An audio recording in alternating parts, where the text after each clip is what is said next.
What up, guys? We are back for day 2 of the rear brake conversion.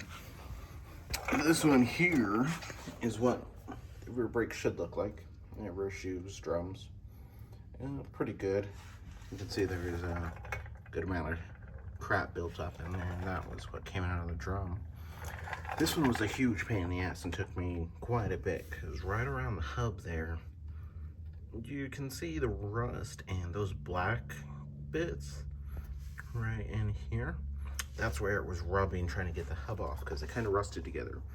I ended up breaking the tip off of 2 of those screwdrivers, the yellow and the red one, trying to pry it apart, but eventually got it.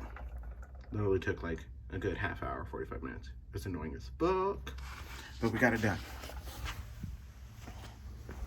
This one here is the real problem side though. That wheel cylinder, not looking too hot there. Definitely shouldn't look like that. And that's where all the brake fluid's been coming out. I sprayed down that spring a little bit so you can see the color difference on what it's supposed to look like. There's all the debris and dust.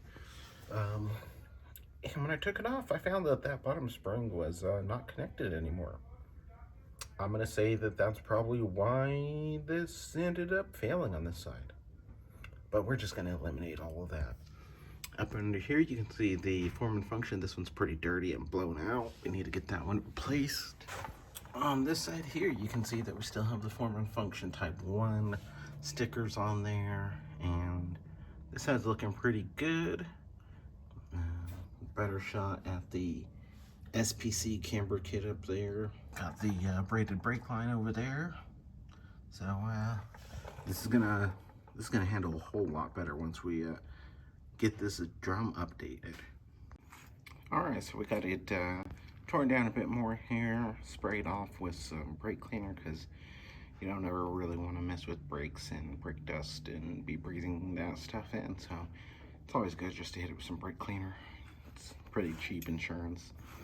So while I was taking it apart, I noticed that right there, you can see that shiny bit of metal, the silver polish bit right here. Well, that looks like it's been rubbing up against the inside of the drum for a while. And I had heard a weird clunking noise when I take the e-brake off and didn't know what it was in this corner, but now I have a better idea. If you look right there, the left side is pushed over the top, whereas the right side goes behind. Pretty sure they're both supposed to go behind there, so yeah, that's kind of an issue there. So far we've gotten all the bolts taken out. I need to get this upper ball joint to pop loose so I can get that off, and this guy should come out. One thing I did notice when I was taking it apart also is that this lower shock bolt was most of the way backed out. Also explains why when I, kind of hit some potholes or something, this corner would kind of get a little squirrely. It's amazing what you find when you take your stuff apart and be like, oh yeah, I probably should have torqued that down better. But we're gonna get it all addressed now.